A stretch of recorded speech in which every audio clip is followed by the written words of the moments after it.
ജീവിതത്തിലെ സകല സാഹചര്യങ്ങളെയും ഭംഗിയായി നേരിട്ട് ദൈവം നമ്മെക്കുറിച്ച് ആഗ്രഹിക്കുന്നത് പോലെ ജീവിക്കുവാൻ നമ്മെ സഹായിക്കുന്നതാണ് ദൈവശക്തി. ദൈവം വാഗ്ദത്തം ചെയ്തിരിക്കുന്ന ദൈവത്തിൻ്റെ ശക്തിക്ക് കൈകാര്യം ചെയ്യുവാൻ കഴിയാത്ത യാതൊരു സാഹചര്യവും നമ്മുടെ ജീവിതത്തിൽ ഉണ്ടാകില്ല എന്ന് ദൈവം ഉറപ്പ് തന്നിട്ടുണ്ട്. ഈ ശക്തി എങ്ങനെ പ്രാപിക്കാം?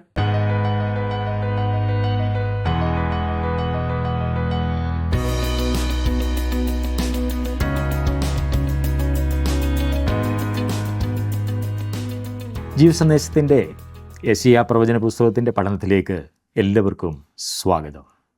മരുഭൂമിയുടെ ശൂന്യമായ അവസ്ഥയാണ് അതിനെ അനാകർഷകമാക്കുന്നത്. എന്നാൽ പലപ്പോഴും തൻ്റെ ജനത്തോട് ഇടപെടുവാനും സംവേദിക്കുവാനും ദൈവം തിരഞ്ഞെടുക്കുന്ന സ്ഥലം മരുഭൂമിയാകുന്നു. ദൈവശബ്ദത്തിനു വേണ്ടി കാതോർക്കുമെങ്കിൽ ദൈവത്തിൻ്റെ വഴികൾ മരുഭൂമിയിൽ വെളിപ്പെട്ടു വരും. മരുഭൂമിയിൽ നിന്ന് ഉയർന്നു വന്ന സ്നാപക യോഹന്നാൻ്റെ ശബ്ദം രാജഗൃഹങ്ങളെപ്പോലും പ്രകമ്പനം കൊള്ളിച്ചു എങ്കിലും അത് ക്രിസ്തുവിലേക്കുള്ള വഴിയായിരുന്നു. മാനസാന്തരം, ആശ്വാസം പ്രാപിക്കുവാനുള്ള ക്രിസ്തുവിലേക്കുള്ള ദൈവത്തിൻ്റെ വഴിയാകുന്നു. ദൈവശബ്ദത്തിനായി നമുക്ക് കാതോർക്കാം. യെശയ്യാ പ്രവചന പുസ്തകം 40-ാം അധ്യായം.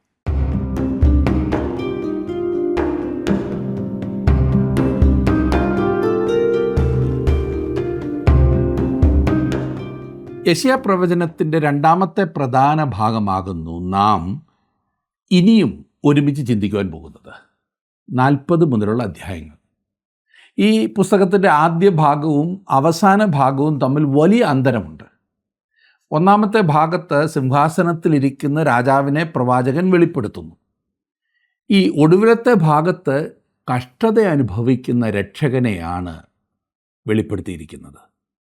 യെശയ്യാ പ്രവചനം 6-ാം അധ്യായത്തിൽ നാം കിരീടം കണ്ടെങ്കിൽ യെശയ്യാ പ്രവചനം 53-ാം അധ്യായത്തിൽ നാം ക്രൂശിൽ കിടക്കുന്നവനെയാണ് കാണുന്നത്. ആദ്യത്തെ ഭാഗത്തെ പ്രധാന വിഷയം ദൈവത്തിൻ്റെ ഭരണമായിരുന്നു, ദൈവിക ഭരണക്രമം. ഈ ഒടുവിലത്തെ ഭാഗത്തെ വിഷയം ദൈവത്തിൻ്റെ കൃപയാണ്. എൻ്റെ ജനത്തെ ആശ്വസിപ്പിപ്പീൻ എന്ന ആദ്യ വാക്കുകൾ ഈ ഭാഗത്തിൻ്റെ പ്രത്യേകത ചൂണ്ടിക്കാണിക്കുന്നതാണ്. ഇവിടെ ദൈവത്തിൽ നിന്നുള്ള ദൂത് ന്യായവിധിക്ക് പകരം ആശ്വാസമാണ്. കൃപയുടെ മനോഹരമായ ദൂതാണ് ഇവിടെ നമുക്ക് ലഭിക്കുന്നത്. ആദ്യ ഭാഗത്ത് ന്യായവിധിയാണ് നാം കണ്ടത്. യെശയ്യാ പ്രവചനം 40-ാം അധ്യായത്തിൻ്റെ 1-ാം വാക്യത്തിൽ നാം വായിക്കുന്നു, എൻ്റെ ജനത്തെ ആശ്വസിപ്പിപ്പീൻ ആശ്വസിപ്പിപ്പീൻ എന്ന് നിങ്ങളുടെ ദൈവം അരുളി ചെയ്യുന്നു. യെശയ്യാ പ്രവചനത്തിൻ്റെ ആദ്യ ഭാഗത്ത് നാം കണ്ടുകൊണ്ടിരുന്ന ഭാരങ്ങളും കഷ്ടങ്ങളും ന്യായവിധികളും ശാപവചനങ്ങളും എല്ലാം ഇപ്പോൾ മാറ്റപ്പെട്ടിരിക്കുന്നു. കാരണം ഭാരവാഹിയായ ഒരുവൻ നമുക്കുണ്ട്. യെശയ്യാവ് അവനെക്കുറിച്ച് പറഞ്ഞിരിക്കുന്നത് എല്ലാം നിവർത്തിയാക്കുന്നവൻ ഇപ്പോൾ നമുക്കുണ്ട്. അവനാണ് ഈ ആശ്വാസം നൽകുന്നത്. മത്തായി എഴുതിയ സുവിശേഷം 11-ാം അധ്യായത്തിൻ്റെ 28-ാം വാക്യം സുപരിചിതമാണല്ലോ. അധ്വാനിക്കുന്നവരും ഭാരം ചുമക്കുന്നവരുമായുള്ളവരെ എല്ലാവരും എൻ്റെ അടുക്കൽ വരുവിൻ, ഞാൻ നിങ്ങളെ ആശ്വസിപ്പിക്കും എന്ന് കർത്താവായ യേശുക്രിസ്തു പറഞ്ഞതായ വാക്കുകൾ. അവിടുന്ന് ഭാരം നീക്കി ആശ്വാസം നൽകുന്നവനാണ്. നമ്മുടെ ദൈവം സകല ആശ്വാസത്തിൻ്റെയും ഉറവിടമാണ്, ആശ്വാസത്തിൻ്റെ ദൈവമാണ്. വിശുദ്ധ പൗലോസ് കൊരിന്ത്യർക്ക് ലേഖനം എഴുതുമ്പോൾ 2 കൊരിന്ത്യർ 1-ാം അധ്യായത്തിൻ്റെ 3-ഉം 4-ഉം വാക്യങ്ങളിൽ ദൈവത്തെക്കുറിച്ച് പറഞ്ഞിരിക്കുന്നത് മനസ്സലിവുള്ള പിതാവും സർവ്വാശ്വാസവും നൽകുന്ന ദൈവവുമായി നമ്മുടെ കർത്താവായ യേശുക്രിസ്തുവിൻ്റെ പിതാവായ ദൈവം വാഴ്ത്തപ്പെട്ടവൻ. ദൈവം ഞങ്ങളെ ആശ്വസിപ്പിക്കുന്ന ആശ്വാസം കൊണ്ട് ഞങ്ങൾ യാതൊരു കഷ്ടത്തിലുള്ളവരെ ആശ്വസിപ്പിപ്പാൻ ശക്തരാകേണ്ടതിന് ഞങ്ങൾക്കുള്ള കഷ്ടത്തിലൊക്കെയും അവൻ ഞങ്ങളെ ആശ്വസിപ്പിക്കുന്നു. പരിശുദ്ധാത്മാവിനെ ആശ്വാസപ്രദൻ എന്നാണ് ബൈബിളിൽ വിളിച്ചിരിക്കുന്നത്. യോഹന്നാൻ എഴുതിയ സുവിശേഷം 14-ാം അധ്യായത്തിൻ്റെ 16-ാം വാക്യത്തിൽ നിന്നും വായിക്കുന്നു, എന്നാൽ ഞാൻ പിതാവിനോട് ചോദിക്കും, അവൻ സത്യത്തിൻ്റെ ആത്മാവെന്ന മറ്റൊരു കാര്യസ്ഥനെ എന്നേക്കും നിങ്ങളോടുകൂടെ ഇരിക്കേണ്ടതിന് നിങ്ങൾക്ക് തരും. അവിടെ നിന്ന് നമ്മുടെ ആശ്വാസകനാകുന്നു. യെശയ്യാപ്രവചനം 40-ാം അധ്യായത്തിൻ്റെ 2-ാം വാക്യത്തിൽ നാം വായിക്കുന്നത്, യെരൂശലേമിനോട് ആദരവോട് സംസാരിച്ച് അവളുടെ യുദ്ധസേവ കഴിഞ്ഞും അവളുടെ അകൃത്യം മോചിക്കപ്പെട്ടും അവൾ തൻ്റെ സകല പാപങ്ങൾക്കും പകരം യഹോവയുടെ കയ്യിൽ നിന്ന് ഇരട്ടിയായി പ്രാപിച്ചുമിരിക്കുന്നു എന്ന് അവളോട് വിളിച്ചു പറവീൻ. ഈ ഇസ്രായേൽ ദേശത്ത് ആരുടെയെങ്കിലും വീട് പണയം വെച്ച് വായ്പ എടുക്കുമ്പോൾ അവർ ആ വായ്പയുടെ ഡോക്യുമെൻറ്റ്സ്, പേപ്പേഴ്സ് അവരുടെ വീടിൻ്റെ മുൻവശത്തെ വാതിലിൽ ഒട്ടിച്ചു വയ്ക്കുമായിരുന്നു. അങ്ങനെ അവരുടെ അയൽക്കാരെ ആ വിവരം അറിയിക്കണമെന്നായിരുന്നു അവിടുത്തെ നിയമം. എന്നാൽ കടം വീട്ടിക്കഴിയുമ്പോൾ കടമുണ്ടെന്നുള്ള കാര്യം കീറിക്കളഞ്ഞിട്ട് കടം വീട്ടിയതിൻ്റെ രസീത് അവിടെ ആ സ്ഥാനത്ത് ഒട്ടിച്ചു വെക്കുമായിരുന്നു. അതത്രേ ഇവിടെ അവൾ തൻ്റെ സകല പാപങ്ങൾക്കും പകരം യഹോവയുടെ കയ്യിൽ നിന്ന് ഇരട്ടിയായി പ്രാപിച്ചുമിരിക്കുന്നു എന്ന് പറഞ്ഞിരിക്കുന്നതിൻ്റെ അർത്ഥം. പഴയ നിയമത്തിൽ ദൈവം തൻ്റെ ജനത്തോട് ഇടപെട്ട വിധവും ഇന്ന് നമ്മോട് ഇടപെടുന്ന വിധവും തമ്മിലുള്ള വ്യത്യാസം അതത്രേ. സകല നിയമാനുസൃത ഭക്തിമാർഗങ്ങളും വിജാതീയ മതങ്ങളും ക്രിസ്തീയ മാർഗവും തമ്മിലുള്ള വ്യത്യാസം ഇത് തന്നെയാണ്. ഇസ്രായേലിൻ്റെ നഗരവാതിലിന് പുറത്തു വെച്ച് കഷ്ടമനുഭവിച്ചവൻ മുഖാന്തരം അവളുടെ പാപങ്ങൾ മോചിക്കപ്പെട്ടിരിക്കുന്നു. പലരും ദൈവത്തെ പ്രീതിപ്പെടുത്തുന്നതിന് യാഗങ്ങൾ കൊണ്ടും വഴിപാടുകൾ കൊണ്ടും ദൈവകോപത്തെ ശമിപ്പിക്കുന്നതിനും ശ്രമിക്കുന്നുണ്ട്. അവൻ കോപിഷ്ഠനായ ഒരു ദൈവമാണെന്നാണ് അവർ കരുതുന്നത്. കോപിഷ്ഠനായ ഒരു ദൈവത്തെ പ്രീതിപ്പെടുത്തുവാൻ ശ്രമിക്കുകയാണ് ചെയ്യുന്നത്. പാപത്തിൻ്റെ ഫലമായി മനുഷ്യൻ ദൈവത്തിൽ നിന്ന് അകന്നിരിക്കുകയാണ് എന്നതാണ് വാസ്തവം. എന്നാൽ ദൈവമാണ് മനുഷ്യരെ അവങ്കലേക്ക് മടക്കിക്കൊണ്ടുവരുന്നത്. ഈ കാര്യം നാം മറക്കരുത്. ഇന്ന് ദൈവത്തെ പ്രീതിപ്പെടുത്തി വശത്താക്കുന്നതിന് യാതൊന്നും താങ്കൾ ചെയ്യേണ്ട ആവശ്യമില്ല. ആവശ്യമായതെല്ലാം ദൈവം ചെയ്തിരിക്കുന്നു. ഇന്ന് നാം ദൈവത്തോട് നിരപ്പ് പ്രാപിക്കുകയാണ് വേണ്ടത്. ദൈവത്തെ സമാധാനപ്പെടുത്തുന്നതിന് വേണ്ടി അല്ലെങ്കിൽ ദൈവവുമായിട്ടുള്ള രമ്യതയിലെത്തുന്നതിന് വേണ്ടി യാതൊന്നും നാം ചെയ്യേണ്ട ആവശ്യമില്ല. കർത്താവായ യേശുക്രിസ്തു കാൽവറി ക്രൂശിൽ അത് ചെയ്ത് കഴിഞ്ഞു. ക്രിസ്തു ചെയ്തതിൽ നാം വിശ്വസിക്കുക മാത്രമേ വേണ്ടൂ. ഇന്ന് നഷ്ടപ്പെട്ട ലോകത്തിനുള്ള ആശ്വാസത്തിൻ്റെ ദൂത് ഇതാണ്. ഇനി 3-ാം വാക്യം, കേട്ടോ, ഒരുത്തൻ വിളിച്ചു പറയുന്നത്, മരുഭൂമിയിൽ യഹോവയ്ക്ക് വഴിയൊരുക്കുവിൻ, നിർജ്ജന പ്രദേശത്ത് നമ്മുടെ ദൈവത്തിനൊരു പെരുവഴി നിരപ്പാക്കുവിൻ.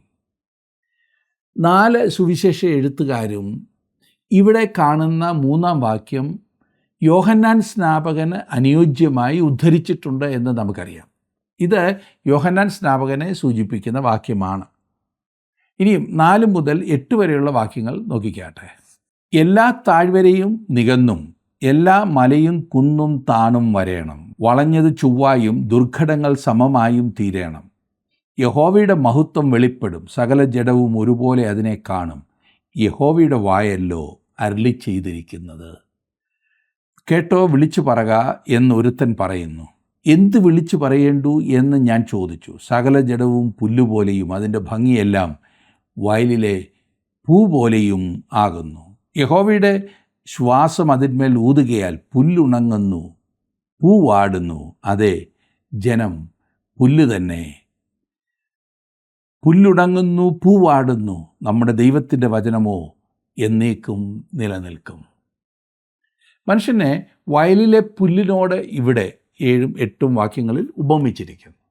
നാം പുല്ല് പോലെയാകുന്നു എന്ന് ഓർമ്മിക്കുന്നതിൽ കൂടി എങ്ങനെയാണ് ആശ്വാസം ലഭിക്കുക? ഇന്ന് മുളച്ചു വരുന്നതും ഏതാനും ദിവസത്തിനകം വെയിലിൻ്റെ ചൂടേറ്റുണങ്ങുന്നതുമായ പുല്ലുപോലെ ആകുന്നു മനുഷ്യൻ. അതിൽ ആശ്വാസമൊന്നും കാണുവാനില്ലുണ്ടോ? അതെ, ആശ്വസിക്കുവാൻ വകയുണ്ട് എന്ന് ഞാൻ പറയട്ടെ. മനുഷ്യൻ ക്ഷണികനും ബലഹീനനുമാകുന്നു. നമ്മുടെ അഭയസ്ഥാനം ദൈവവചനമാണ്. ആ അഭയസ്ഥാനത്തിന്മേൽ നമുക്ക് നിൽക്കുവാൻ കഴിയും. അത് നമ്മുടെ വാളാണ്, ഉയർന്ന ഗോപുരമാണ്. നമ്മുടെ സംരക്ഷണവും സുരക്ഷിതത്വവും രക്ഷയുമാണ് ദൈവവചനം. പത്രോസ് എഴുതിയ 1-ാം ലേഖനം 1-ാം അധ്യായത്തിൻ്റെ 23 മുതൽ 25 വരെയുള്ള വാക്യങ്ങളിൽ നാം വായിക്കുന്നത്, കെടുന്ന ബീജത്താലല്ല, കെടാത്തതിനാൽ ജീവനുള്ളതും നിലനിൽക്കുന്നതുമായ ദൈവവചനത്താൽ തന്നെ നിങ്ങൾ വീണ്ടും ജനിച്ചിരിക്കുന്നു. സകല ജഡവും പുല്ലുപോലെയും അതിൻ്റെ ഭംഗിയെല്ലാം പുല്ലിൻ്റെ പൂ പോലെയും ആകുന്നു. പുല്ല് വാടി പൂ ഉതിർന്ന് കർത്താവിൻ്റെ വചനമോ എന്നേക്കും നിലനിൽക്കുന്നു. അതാകുന്നു നിങ്ങളോട് പ്രസംഗിച്ച വചനം. ഈ ഭൂമിയിൽ ക്ഷണികമായ ജീവിതം മാത്രമുള്ള മനുഷ്യന് നിത്യജീവൻ നൽകുന്നത് ദൈവത്തിൻ്റെ സുവിശേഷം മാത്രമാണ്. ഇനിയും ആശ്വാസകരമായ ഈ സന്ദേശം കൂടെ ശ്രദ്ധിച്ചാട്ടെ. 9-ാം വാക്യം, സുവാർത്താദൂതിയായ സിയോനെ, നീ ഉയർന്ന പർവ്വതത്തിലേക്ക് കയറി ചെല്ലുക. സുവാർത്താദൂതിയായ യെരുശലേമേ, നിന്റെ ശബ്ദം ശക്തിയോടെ ഉയർത്തുക, ഭയപ്പെടാതെ ഉയർത്തുക. യഹൂദ നഗരങ്ങളോട്, ഇതാ നിങ്ങളുടെ ദൈവം എന്ന് പറക. തുടർന്ന് ഏറ്റവും മനോഹരമായ ദൂത് ശ്രദ്ധിക്കുക. സുവാർത്താദൂത്. സുവാർത്ത അത് സുവിശേഷമാണല്ലോ. യോഹന്നാൻ സ്നാപകൻ അറിയിച്ച സുവാർത്ത ഇതാ നിങ്ങളുടെ ദൈവം എന്നായിരുന്നു. ജഡത്തിൽ വെളിപ്പെട്ട ദൈവമായി നിങ്ങൾ യേശുക്രിസ്തുവിനെ കാണാത്തിടത്തോളം കാലം നിങ്ങൾ വാസ്തവത്തിൽ അവനെ കണ്ടിട്ടില്ല. അവനെ ഒരു മനുഷ്യനായിട്ടല്ല, ദൈവം നമ്മോട് കൂടെയുള്ള ഇമ്മാനുവേലായിട്ടാണ് നാം കാണേണ്ടത്. അവൻ്റെ അടുത്തേക്കാണ് നാം കടന്നു ചെല്ലേണ്ടത്. അവനൊരു മനുഷ്യൻ മാത്രമെങ്കിൽ അവന് എൻ്റെ രക്ഷകനായിരിക്കുവാൻ കഴിയുകയില്ല.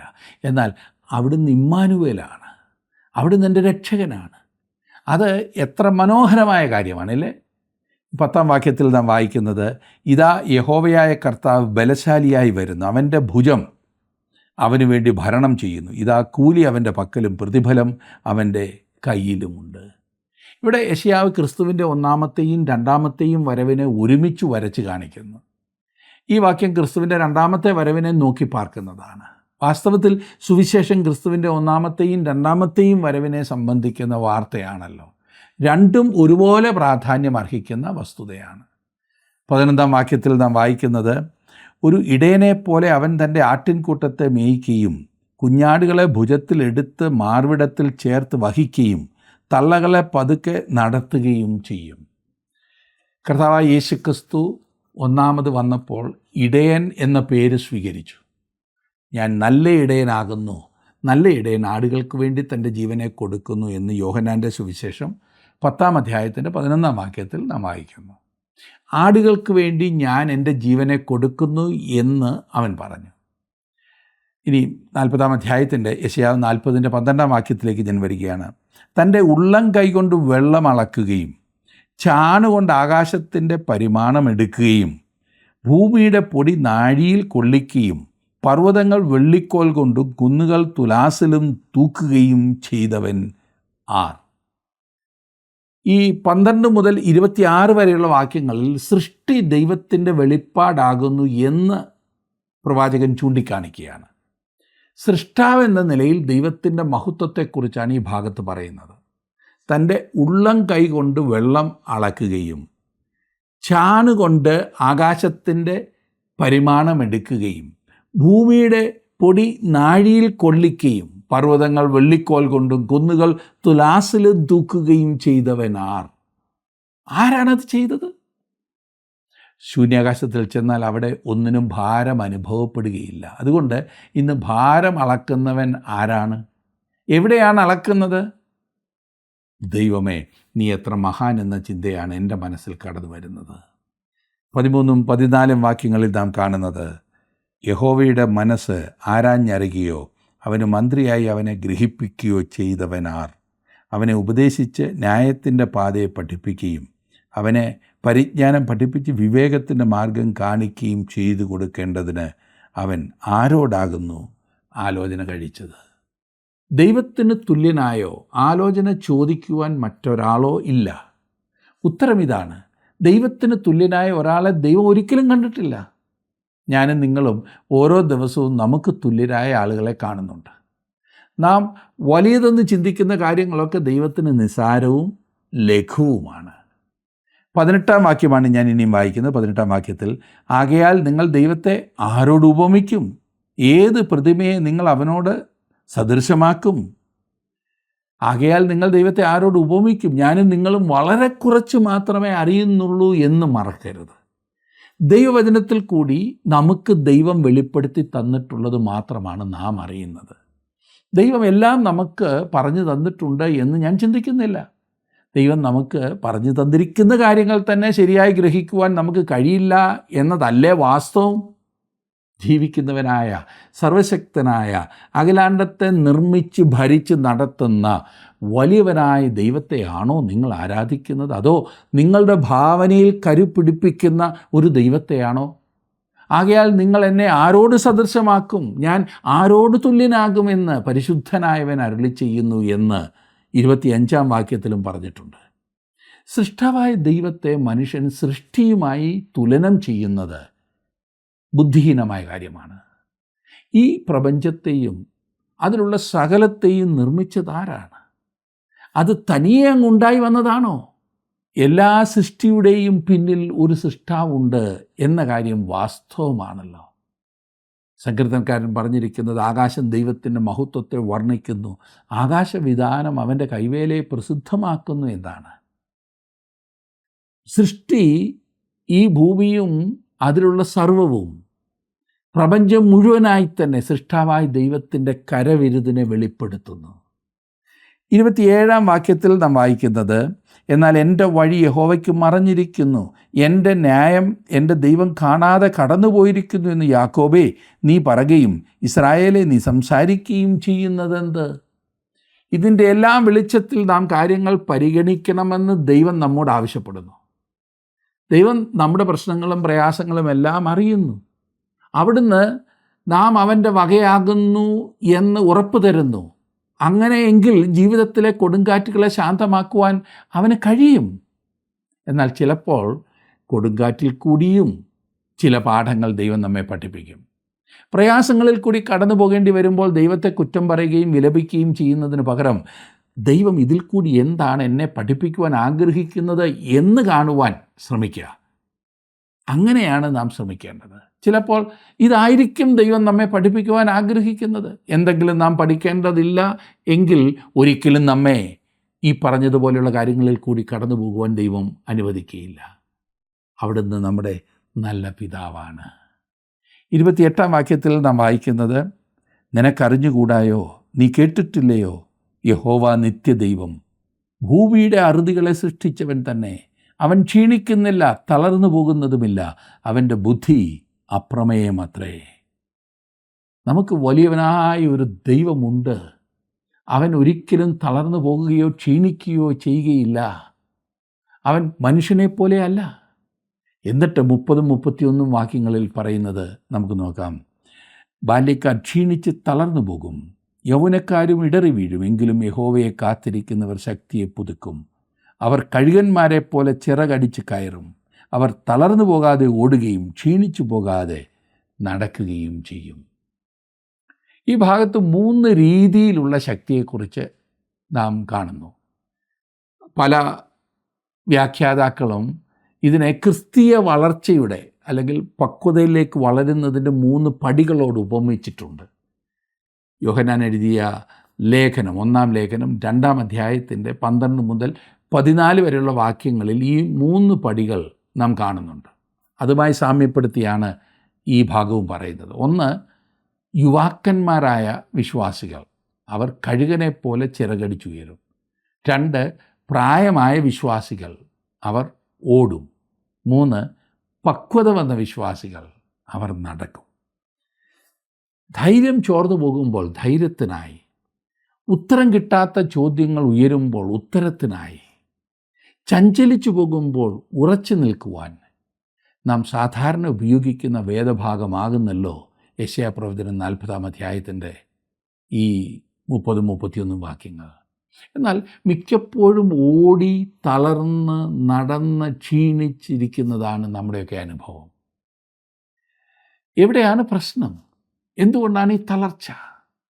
ഇത്ര വലിയ വാഗ്ദത്തം ദൈവം നമുക്ക് തന്നിട്ടും ശക്തിയില്ലാതെ തളർന്നും ക്ഷീണിച്ചും മടുത്തും ഇരിക്കുന്നതിൻ്റെ കാരണം നമ്മുടെ കാത്തിരിപ്പ് ശരിയാകുന്നില്ല എന്നതത്രേ. അതാണ് ഇവിടെ പറഞ്ഞിരിക്കുന്നത്. ഒന്നുകിൽ നാം കാത്തിരിക്കുന്നില്ല, അല്ലാത്ത പക്ഷം നമുക്കതിൻ്റെ അർത്ഥം അറിയില്ല. കാത്തിരിക്കുക എന്നത് 3 അർത്ഥങ്ങളിൽ ബൈബിളിൽ ഉപയോഗിച്ചിട്ടുണ്ട്. ഞാനതൊന്ന് പറയട്ടെ. ഒന്ന്, മൗനമായിരിക്കുക. ദൈവം പ്രവർത്തിക്കുവാൻ ദൈവത്തെ അനുവദിക്കും വിധം ഞാൻ ശാന്തമായിരിക്കുന്നതിനെയാണ് മൗനമായിരിക്കുക എന്ന് പറയുന്നത്, അല്ലാതെ മിണ്ടാതിരിക്കുന്നതിനെക്കുറിച്ചല്ല. സങ്കീർത്തനക്കാരൻ പാടി 46-ാം സങ്കീർത്തനത്തിൽ, മിണ്ടാതിരുന്ന് ഞാൻ ദൈവമെന്നറിഞ്ഞുകൊള്ളുവീൻ. വീണ്ടും 62-ാം സങ്കീർത്തനത്തിൽ അവൻ പാടി, എൻ്റെ ഉള്ളം ദൈവത്തെ നോക്കി മൗനമായിരിക്കുന്നു. നമ്മൾ നമ്മുടെ കാര്യങ്ങൾ പ്രാർത്ഥനയിലൂടെ ദൈവസന്നിധിയിൽ സമർപ്പിച്ചിട്ട് ദൈവം അത് കൈകാര്യം ചെയ്യുവാൻ നാം ശാന്തമായിരിക്കുന്നതിനെയാണ് മൗനമായിരിക്കുക എന്നതുകൊണ്ട് അർത്ഥമാക്കുന്നത്. ഇന്ന് നമുക്കെല്ലാം ഭയങ്കര തിരക്കാണ്, ഭയങ്കര ധൃതിയാണ്. പ്രാർത്ഥന തന്നെ ഒരു വൺ വേ ട്രാഫിക് പോലെയാണ്. ദൈവത്തോട് പോയി പറയും, അതിനുശേഷം ശാന്തമായി ഇരുന്ന് ദൈവം പറയുന്നത് കേൾക്കാതെ തന്നെ നാം സ്വയം പരിശ്രമിച്ച് പരാജയപ്പെടും. ഈ പ്രശ്നം ഞാൻ കൈകാര്യം ചെയ്തോളാം, പിന്നെ ദൈവത്തോടൊന്ന് അറിയിച്ചെന്ന് മാത്രമേ ഉള്ളൂ. ദൈവം പറയാണ്, ഞാൻ ഈ പ്രശ്നം കൈകാര്യം ചെയ്തോളാം. എന്നെ ഏൽപ്പിച്ചാൽ പിന്നെ അതോർത്ത് നീ വ്യാകുലപ്പെടാതിരിക്കുക. നാം മൗനമാകാത്തിടത്തോളം നാം ദൈവം പ്രവർത്തിക്കുവാൻ അവനെ അനുവദിക്കാതിരിക്കുകയാണ് ചെയ്യുന്നത്. മനസ്സിലായല്ലോ? നാം മൗനമാകാത്തിടത്തോളം, ശാന്തമായിരുന്ന് ദൈവശബ്ദം കേൾക്കുവാൻ തയ്യാറാകാത്തിടത്തോളം ദൈവം പ്രവർത്തിക്കുന്നതിനെ നാം തടസ്സപ്പെടുത്തുകയാണ്. കാത്തിരിക്കുക എന്നതുകൊണ്ട് രണ്ടാമത്തെ അർത്ഥം പ്രതീക്ഷയും പ്രത്യാശയുമാണ്. പ്രതീക്ഷയില്ലെങ്കിൽ ആരും കാത്തിരിക്കില്ല. കാത്തിരിക്കുമോ? ബസ് വരില്ല എന്ന പ്രതീക്ഷയില്ല എങ്കിൽ നാം ബസ് സ്റ്റോപ്പിൽ കാത്തിരിക്കില്ല, വേറെ എവിടെയെങ്കിലും പോകും, അല്ലെങ്കിൽ വേറെ മാർഗം നോക്കും. ഇവിടെ ഈ പ്രതീക്ഷ ആശ്രയത്തെ കാണിക്കുന്നു. ദൈവത്തിൽ നിന്നും ആവശ്യമായ ശക്തി, ദൈവം നൽകുന്ന ഉത്തരം നാം പ്രതീക്ഷിക്കണം. നമ്മുടെ പ്രശ്നം നമുക്ക് സ്വയമായി പരിഹരിക്കുവാൻ സാധിക്കും എന്ന ധാരണയാകുന്നു നമ്മെ പലപ്പോഴും കൂടുതൽ പ്രശ്നങ്ങളിൽ കൊണ്ടെത്തിക്കുന്നത്. ദൈവശബ്ദം കേൾക്കുവാനായിട്ട് മനസ്സില്ല. കാത്തിരിക്കുക എന്നതുകൊണ്ട് മൂന്നാമതായി ഉദ്ദേശിക്കുന്നത് ജാഗ്രതയോടെ ഇരിക്കുക എന്നാണ്. എന്ന് പറഞ്ഞാൽ ശ്രദ്ധിക്കുക, നിരീക്ഷിക്കുക, പരിഗണിക്കുക എന്നൊക്കെയുള്ള അർത്ഥം. നമ്മുടെ എല്ലാ ആത്മീയ ഇന്ദ്രിയങ്ങളും സജീവമാകണം, ജാഗരൂകമാകണം. ദൈവത്തോടടുത്ത് അവിടുത്തെ സൂക്ഷ്മമായ ചലനങ്ങൾ പോലും തിരിച്ചറിയുവാൻ കഴിയുന്ന ഒരവസ്ഥയിൽ എത്തിച്ചേരണം. വെയിറ്റർ എന്ന് കേട്ടിട്ടുണ്ടോ? ഹോട്ടലിൽ വെയിറ്റ് ചെയ്യുക, വെയിറ്റർ. നിങ്ങൾക്ക് എന്തെങ്കിലും ആവശ്യമുണ്ടോ എന്ന് സദാ ശ്രദ്ധിച്ചുകൊണ്ടിരിക്കുന്നവനാണ് വെയിറ്റർ. അല്ലാതെ അലസൻ്റെ കാത്തിരിപ്പല്ല ഇവിടെ, സ്വപ്നക്കാരൻ്റെ വെയിറ്റിംഗ് അല്ല ഇവിടെ. അരകെട്ടി കാത്തിരിക്കുന്നവനെ പോലെ, ശുശ്രൂഷയ്ക്ക് തയ്യാറായിരിക്കുന്നവനെ പോലെ. നാം പലപ്പോഴും ദൈവത്തിൻ്റെ ചലനങ്ങൾ ശ്രദ്ധിക്കാറില്ല. ദൈവം സംസാരിക്കുന്നത് തിരിച്ചറിയുവാൻ പലർക്കും കഴിയുന്നില്ല എന്നത് വളരെ ദുഃഖകരമാണ്. കാരണം അവർ അവൻ്റെ അടുത്തെങ്ങുമല്ല, അതുകൊണ്ടാണ് അറിയാൻ പാടില്ലാത്തത്. അല്ലെങ്കിൽ അവനെ നിരീക്ഷിക്കുവാൻ കഴിയും വിധം നിശ്ചലമല്ല അവരിങ്ങനെ സദാ പരിഭ്രാന്തപ്പെട്ടുകൊണ്ടിരിക്കും. അവിടുന്ന് എല്ലായ്പ്പോഴും പ്രവർത്തിക്കുന്ന സുഹൃത്തേ, പക്ഷെ നാം കാണുന്നില്ല. താങ്കൾ കാത്തിരിക്കാറുണ്ടോ? അങ്ങനെ കാത്തിരിക്കുമ്പോൾ ഉണ്ടാകുന്ന പ്രയോജനങ്ങൾ ആണ് തുടർന്ന് പ്രവാചകൻ പറയുന്നത്. ഒന്നാമതായി, കാത്തിരിക്കുന്നവർ ശക്തിയെ പുതുക്കും എന്ന് പറഞ്ഞാൽ ദൈവത്തിൻ്റെ ശക്തി നമ്മിലേക്ക് അവൻ കൈമാറും എന്നാണ് അർത്ഥം. ശക്തിയെ പുതുക്കുമെന്ന് പറഞ്ഞാൽ ദൈവത്തിൻ്റെ ശക്തി. ദൈവത്തിൻ്റെ ശക്തിയെക്കുറിച്ച് ബൈബിളിൽ വിവരിക്കുന്നുണ്ട്. ജീവിതത്തിലെ സകല സാഹചര്യങ്ങളെയും നേരിട്ട് ദൈവം നമ്മെക്കുറിച്ച് ആഗ്രഹിക്കുന്നത് പോലെ ജീവിക്കുവാൻ നമ്മെ പ്രാപ്തിപ്പെടുത്തുന്നതാണ് ദൈവത്തിൻ്റെ ശക്തി. ആ ശക്തിക്ക് കൈകാര്യം ചെയ്യുവാൻ കഴിയാത്ത യാതൊരു സാഹചര്യവും നമ്മുടെ ജീവിതത്തിൽ ഉണ്ടാകില്ല. കാത്തിരുന്നാൽ രണ്ടാമത് കഴുകന്മാരെ പോലെ ചിറകടിച്ച് കയറും. ആദ്യം നമുക്ക് ശക്തി ലഭിക്കും, രണ്ട് കഴുകന്മാരെ പോലെ ചിറകടിച്ച് കയറും. കഴുകെന്ന പോലെ ഉയരത്തിൽ പറക്കുന്ന പക്ഷികളില്ല. കഴുകനാണ് ഏറ്റവും ഉയരത്തിൽ പറക്കുന്ന പക്ഷി. കഴുകൻ ഉയരങ്ങളുമായി ബന്ധപ്പെട്ടിരിക്കുന്നു, വലിയ കാര്യങ്ങളുമായി എന്നർത്ഥം. പർവ്വത ശിഖരങ്ങൾ, മലയിടുക്കുകൾ, അഗാധ ഗർത്തം, അസാധാരണ ഉയരം. ബുദ്ധികെട്ടതിനും കഥയില്ലാത്ത യാതൊന്നിനും ഉയരത്തിൽ സ്ഥാനമില്ല. അളക്കുവാൻ സാധ്യമല്ലാത്ത അന്തർലീന ശക്തി കൊണ്ട് നിറഞ്ഞതാണ് നമ്മുടെ ഓരോരുത്തരുടെയും ജീവിതം. കോഴി താഴെ കൊത്തിപ്പറക്കുന്നത് പോലെ നിന്നാൽ കാണുവാൻ സാധിക്കുന്നത് നമുക്ക് ചുറ്റുമുള്ള അഴുക്കും പ്രശ്നവും പ്രയാസവും മാത്രമാണ്. എന്നാൽ കഴുകൻ പറക്കുന്നത് പോലെ ഉയരങ്ങളിൽ പറന്നാൽ ഉയരത്തിൽ നിന്നുമുള്ള വീക്ഷണം അത് അതിമനോഹരമാണ്. ഈ അഴുക്കല്ല കാണുന്നത്, മനോഹരത്വമാണ് കാണുന്നത്. നമ്മെക്കുറിച്ചുള്ള ദൈവത്തിൻ്റെ പ്ലാനിങ്, അതിൻ്റെ ആഴം, അതിൻ്റെ വിസ്തൃതി, അതിൻ്റെ മർമ്മം എന്നിവയാൽ ദൈവം നമ്മുടെ കാഴ്ചപ്പാടുകളെ നിറയ്ക്കേണ്ടതുണ്ട്. ചെറിയ കാര്യങ്ങൾക്കും അത്യാവശ്യമല്ലാത്തതിനും സമയം കളയാതെ നിത്യതയുടെ കാഴ്ചപ്പാടിൽ സകലത്തെയും കണ്ട് മുൻപോട്ട് പോകുക. ശക്തി ലഭിച്ചവർ മൂന്നാമതായി തളർന്നു പോകാതെ ഓടും. ഓട്ടം ലക്ഷ്യത്തിലെത്തുവാനുള്ള മത്സര മനോഭാവത്തെ കാണിക്കുന്നു. നല്ല മത്സരം. വിജയിക്കുമെന്ന ഉറപ്പ് കാത്തിരിക്കുന്നവന് മാത്രമുള്ളതാണ്. ശക്തി ലഭിച്ചവർ നാലാമതായി ക്ഷീണിച്ചു പോകാതെ നടക്കും എന്ന് നാം കാണുന്നു. നടന്ന് ഓടി ചാടി ഉയരങ്ങളിലെത്തുക എന്നതാണ് സ്വാഭാവികമായിട്ടുള്ളത്, അല്ലേ? നടന്ന് ഓടി ചാടി പറക്കുക, ഉയരങ്ങളിലെത്തുക. എന്നാൽ ഇവിടെ എല്ലാറ്റിനും ഒടുവിലാണ് നടപ്പ് പറഞ്ഞിരിക്കുന്നത്. നിങ്ങൾ ശ്രദ്ധിച്ചോ? അത് ദൈനംദിന ജീവിതത്തിലെ പ്രായോഗിക കാര്യങ്ങൾ ഒടുവിൽ ശരിയായി നടക്കുന്നവനുള്ളതാണ്. അവനാണ് ഓട്ടവും കയറ്റവും പറക്കലും എല്ലാം ഉള്ളത്. ആത്മീയ ഉയരങ്ങളിൽ കയറുന്നത് താഴെ ഭൂമിയിൽ നടക്കുവാനാണ്. അതാണ് അതിൻ്റെ തെളിവ്. പ്രവാചകൻ പറയുന്നു, മടുത്തു പോകാതെ നടക്കും എന്ന് പറഞ്ഞാൽ ജീവിതത്തിലെ സകല കാര്യങ്ങളും ഭംഗിയായി ചെയ്യുവാൻ ശക്തി പ്രാപിച്ചവരാകും കാത്തിരിക്കുന്നവർ. യഹോവയെ കാത്തിരിക്കുന്നവർ ശക്തിയെ പുതുക്കും. നിങ്ങളുടെ ജീവിതത്തിൽ നിങ്ങൾ തന്നെ അഭിമുഖീകരിക്കുന്നതായിട്ടുള്ള പ്രശ്നങ്ങളെക്കുറിച്ച് ചിന്തിച്ചാട്ടെ. ദൈവത്തിൻ്റെ ശക്തി ഇല്ലാത്തതിനാലല്ലേ പലപ്പോഴും പരാജയപ്പെട്ടു പോകുന്നത്. ഒരു നിമിഷം സ്വയപരിശോധന ചെയ്താട്ടെ. ദൈവം നിങ്ങളെ അനുഗ്രഹിക്കട്ടെ.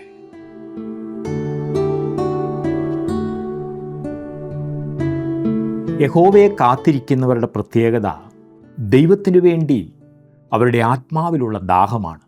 തങ്ങളുടെ നിസ്സഹായതയും ബലഹീനതകളും തിരിച്ചറിഞ്ഞ് ദൈവ സാന്നിധ്യത്തിനു വേണ്ടി കൊതിക്കുന്നവരാണ് ഈ കൂട്ടർ. ദൈവത്തിൻ്റെ സാന്നിധ്യം ഇവരെ ശക്തരും സമ്പന്നരും പ്രയോജനവുമുള്ളവരാക്കി മാറ്റുന്നു. മരുഭൂമിയിൽ വെള്ളവും നിർജ്ജന പ്രദേശത്ത് നദികളും സൃഷ്ടിക്കുവാൻ ശക്തനാകുന്നു നമ്മുടെ ദൈവം.